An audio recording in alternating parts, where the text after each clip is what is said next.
天气即马遮尔啊热，骑奥多拜的人在等车红灯的时，拢会去找树来找一寡要拍到日头的所在来觅。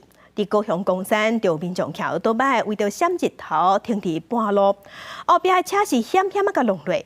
警方是表示，边仔要有路，头前是红灯，这款作为无算违规。炎天赤日头，真侪民众骑车停困，会停伫乌阴的所在觅日头。也过有一寡所在真明显离路口青红灯有一段距离。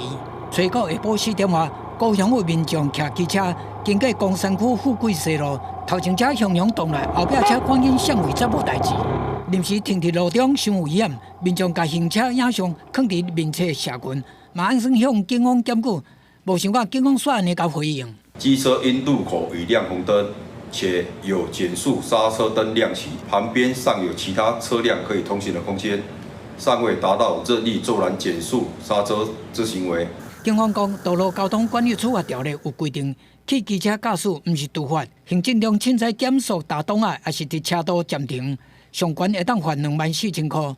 不过，影片中向阳动来的机车是为着等头前的青红灯，档仔顶嘛显示伊是咧等红灯，加上边仔还有路通行，并无违规唔免罚，引起众人的讨论。我是觉得不用，因为我觉得自己还是会小心啊，自己还是应该大部分的人都还是会看一下后面。要罚。为什么？因为我觉得这个行为其实是要制止啊，对啊，因为其实蛮危险的，我自己觉得。红绿灯下面的阴影，或者是路边有树荫的话，会停在那边。可是这个前提是前面已经有很多车子，你刚好能排到那里。南台湾偌人小富裕，众人拢惊拍想要闪日头。公山分局讲，警政署已经向交通部建议修法，增加相关的处罚规定，嘛有回应当咧进行。